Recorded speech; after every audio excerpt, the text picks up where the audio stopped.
Hello viewers, welcome back to our channel life style of నిష్ఠ. ఎలా ఉన్నారంతా బాగున్నారా? ఈరోజు వీడియో అయితే శంకు పుష్పం అండి. ఈ పువ్వు అందరికీ తెలిసే ఉంటుంది, చూసే ఉంటారు. అయితే ఈ పువ్వు మనకి ఎప్పుడు సాధారణంగా కనిపిస్తూ ఉంటుంది. అయితే ఇప్పుడు నేను చెప్పే విషయాలు అయితే విని ఖచ్చితంగా ఆశ్చర్యం అయితే కలుగుతుంది. మనము దేనికి అంతగా ఉపయోగపడదు, ఓన్లీ ఫ్యాషన్ కోసం మాత్రమే వేసుకుంటున్నాము అని అనుకున్న పువ్వు ఇన్ని ఉపయోగాలా అని చాలా ఆశ్చర్యం వేస్తుంది. అయితే ఈ పువ్వు గురించి తెలుసుకుందాము. ఈ పువ్వుతో ఏమేమి చేసుకోవచ్చు ఏంటి అనేది కూడా నేను మీకు వీడియో పెడుతూ ఉన్నాను. అలాగే నేను దాని బెనిఫిట్స్ అదంతా వాయిస్ ఓవర్ చేస్తాను, ఒకసారి వినేయండి. నీలిరంగు శంకు పువ్వు దేవుని పూజలోనే కాదు, ఆరోగ్యానికి కూడా దివ్యమైన ఔషధం. ఎలా అంటే శంకు పుష్పం దేవుని పూజకు ఎంత పవిత్రమని భావిస్తారో అంతే ఇదిగా ఆరోగ్యానికి కూడా మేలు చేస్తుందట. మన పూర్వీకులు ఈ శంకు మొక్కలను బాగా వాడి ఈ ప్రయోజనాలను పొందినవారే. అయితే ఈ మధ్యకాలంలో జరిగిన పరిశోధనలో కూడా అదే తెలిసిందనమాట. అయితే శంకు పుష్పం పుష్పించే మొక్కల్లో పాబేసి కుటుంబానికి చెందిన తీగ జాతికి చెందిన మొక్క. వీటిని సంస్కృతంలో గిరికర్ణిక అని అంటారు. అలాగే విష్ణుక్రాంత వృక్షానికి చెందినది. గిరికర్ణికని గోకర్ణిక కూడా అని కూడా అంటారు. ఎందుకంటే ఆవు యొక్క చెవులాగా ఉంటుందన్నమాట ఈ శంకు పువ్వు. అలాగే శంకు పువ్వు అని కూడా అంటారు, శంకు ఆకారంలో కూడా ఉంటుందని. ఇకపోతే వినాయక చవితి రోజు చేసుకునే వరసిద్ధి వినాయక ఏకవిశంతి పత్రి పూజా క్రమంలో ఈ ఆకు 10వది. ఈ మొక్కలు ఆసియా ఖండానికి చెందినవి, తర్వాత ప్రపంచమంతా విస్తరించాయి. ఈ చెట్టు చెట్టుకి గుబురుగా పెరుగుతుంది. తమిళంలో, తెలుగు, తమిళ్ భాషల్లో దీని పేరు శంఖం నుండి వచ్చినది. అయితే ఈ పుష్పం దేవుని పూజకు ఎంత పవిత్రమని భావిస్తారో ఆరోగ్యాన్ని కూడా అంతే మేలు చేస్తుంది. ఈ పువ్వు నీలిరంగు, తెలుపు రంగుల్లో ఉంటాయి. అయితే నేను మీకు ఫోటోలో ఇంకా చాలా రంగులు చూపించాను, అలా అన్ని రంగుల్లో కూడా ఉంటుందట. మనము ఈ వచ్చే రంగుల్ని అలా మార్చుకోవచ్చని కూడా చెప్తున్నారనమాట. నేనైతే వైట్ చూశాను, అలాగే బ్లూ కలర్ చూశాను. మీరు ఏవేవి చూసారో నాకు కామెంట్ బాక్స్లో కామెంట్ చేయండి. కొన్ని రోజుల క్రితం వరకు మాత్రమే అందం కోసం పెంచుకునే మొక్క గానే మనలో చాలామందికి తెలుసు. అయితే ఈ మధ్యకాలంలో ఆరోగ్య ప్రయోజనాలకు కూడా అందిస్తున్నారని చెప్తున్నారు. ఈ మొక్క మన దేశంలో పూర్వకాలంలో ఆయుర్వేద వైద్యంలో ఎక్కువగా ఉపయోగించేవాళ్ళు. మళ్ళీ ఇప్పుడు అనేక పరిశోధనల అనంతరం మళ్ళీ ఆరోగ్యానికి శంకు పుష్పం ఉపయోగపడుతుందని అంటున్నారు నిపుణులు. ఇక శంకు మొక్కను ఎక్కువగా ఫుడ్ కలర్ గాను, టీ గాను ఎక్కువగా ఉపయోగించడం వల్ల బాగా పాపులర్ అయింది. శంకు మొక్క పువ్వులే కాకుండా వేరు, కాండం, ఆకులు ఇలా మొక్కలోని అన్ని భాగాలు ఆయుర్వేద వైద్యంలో ఉపయోగిస్తారు. శంకు పూలు, ఆకులు, వేళ్లతో చేసిన పొడిని జ్ఞాపక శక్తి పెంచడంతో పాటు వయస్సు పెరిగే కొద్దీ వచ్చే అల్జీమర్స్ నుండి కూడా రక్షిస్తుంది. శంకు పువ్వుల్లో ఉండే ఆర్గనెల్లోలిన్ అనే పదార్థం మెదడు పనితీరు మీద పనిచేసి మతిమరుపును తగ్గించడంలో సహాయపడుతుంది. నిద్రలేమి, డిప్రెషన్ వంటి సమస్యలకు కూడా మంచి మందుగా పనిచేస్తుంది. ఆమ్లాన్ని తొలగించే యాంటీ ఆక్సిడెంట్గా పనిచేస్తుంది. చర్మ సంరక్షిస్తుంది. అలాగే శ్వాస సంబంధిత రోగాలు, హృదయోద్గాలన నయనం చేస్తుంది. అంటే గుండెకు సంబంధించిన రోగాలను కూడా నయనం చేస్తుంది. ఎవరికైనా దెబ్బలు తగిలినప్పుడు, వాపు వచ్చిన సమయంలో ఈ నీలపు శంకు పువ్వులు చెట్టు ఆకులతో పసుపు కలిపి రుబ్బి ఆ వాపుపై పెట్టి కట్టుకడితే వాపు తగ్గుతుంది. దీన్ని చాలా శతాబ్దాలుగా ఆయుర్వేదంలో వివిధ రకాల రోగాల చికిత్సలో ఉపయోగిస్తున్నారు. దీని వేరు ఫ్రీ మోషన్కి, అలాగే మూత్రం సాఫీగా వచ్చటకు కూడా తోడ్పడుతుంది. శంకు పువ్వులో ఉండే ప్రొయంతోసైనిడిన్ అనే యాంటీ ఆక్సిడెంట్ కంటి నరాల్లో కంటి సరఫరా బాగా జరిగేలా చేసి రెటీనా దెబ్బతినకుండా కాపాడటమే కాకుండా గ్లకోమా వంటి శాంతి సమస్యలు రాకుండా చేస్తుంది. శంకు పువ్వుల్లో ఉండే క్యూరెర్సిటిన్ అనే ఫ్లేవనాయిడ్ జుట్టు తొందరగా తెల్లబడకుండా చేస్తుంది. చర్మంలో కొల్లాజన్ ఉత్పత్తిని పెంచి చర్మం మీద ముడతలు రాకుండా చేస్తుంది. ఈ పువ్వు మధుమేహ రోగులకు కూడా చాలా సహాయ చేస్తుంది. రక్తంలో చక్కెర స్థాయిని నియంత్రణ ఉండేలా చేస్తుంది.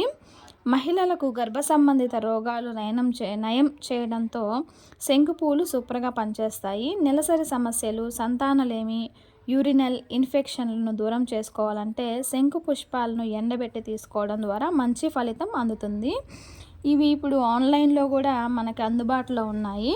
అసలు ఆన్లైన్లో అమెజాన్లో ఈ శంకు పువ్వులు ఎండబెట్టి అమ్ముతున్నారనమాట. వాటి ధర చూసి మైండ్ అయితే బ్లాక్ అయింది. వీటికి ఇంత ఇది ఉందా అని.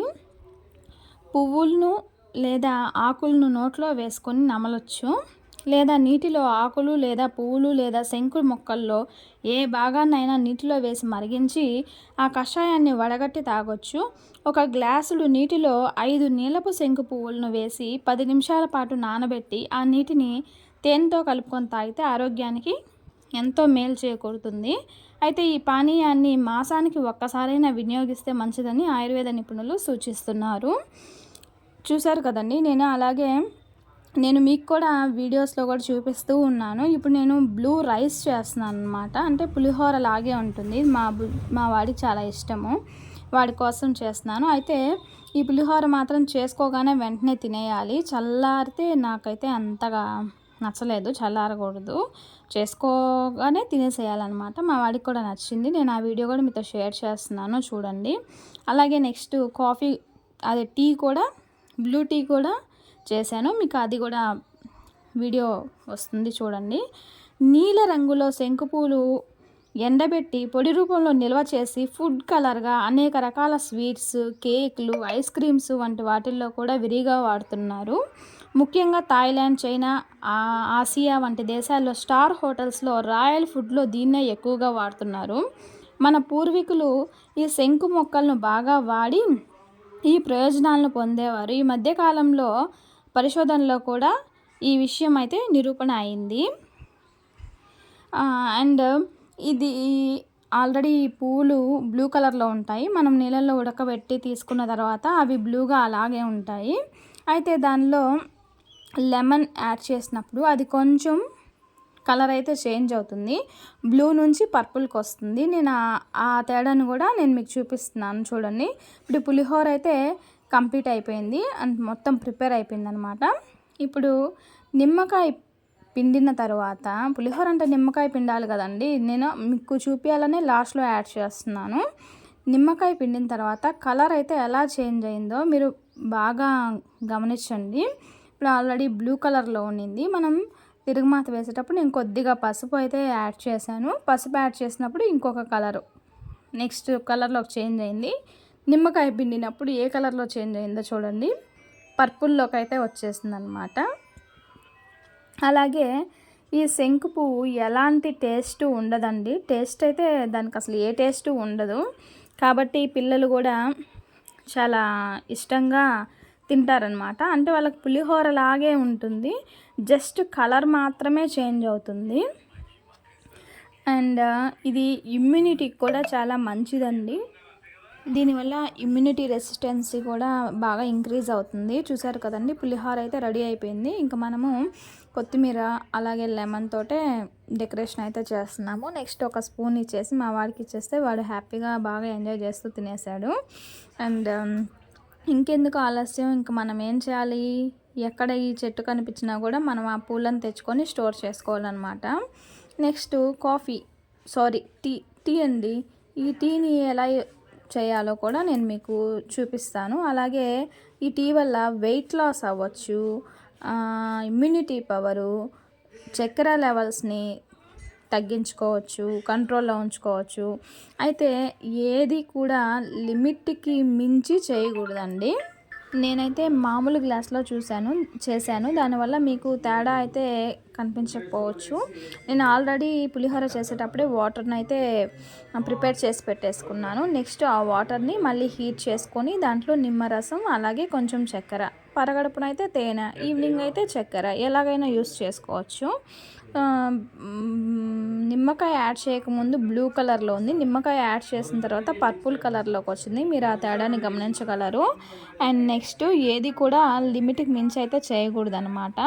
ఒక 2 or 3 ఫ్లేవర్స్ అయితే ఒకరికి టీకి సరిపోతుంది. అలాగే ఈ టీలో నేనైతే ఇలాగా సింపుల్గా చేశాను. ఇంకా చెక్క కూడా వేసుకొని టీ అయితే పెట్టుకోవచ్చు. దీన్నే అపరంజి పూలు అని కూడా అంటారండి. అలాగే ఇవి స్టోర్ చేసుకోవచ్చు కూడా. మనకి సీజన్లో దొరికినప్పుడు కోసుకొని ఎండబెట్టుకొని మనము ఎప్పుడు కావాలంటే అప్పుడు చేసుకోవచ్చు. చూడండి, నేను చేసిన కప్లో మీకు కనపడదని చెప్పి ఆల్రెడీ చేసిన ఇలాంటి కప్లో ఉన్న పిక్స్ మీకు యాడ్ చేస్తున్నాను. ఫస్ట్ చూపించినప్పుడు బ్లూలో ఉంది, ఇప్పుడు చూసారు కదండి పర్పుల్లో ఉందన్నమాట. అది లెమన్ పిండినప్పుడు, లెమన్ వేయకముందు వేసిన తర్వాత తేడా అనమాట. అండ్ అలాగే ఈ శంకు పూలలో కూడా ముద్దది మామూలు రెక్కది 2 ఉంటాయి అన్నమాట. Thanks for the watching. Next వీడియోలో మళ్ళీ కలుద్దాం. అంతవరకు నమస్తే. Don't forget the subscribe, like, share, subscribe.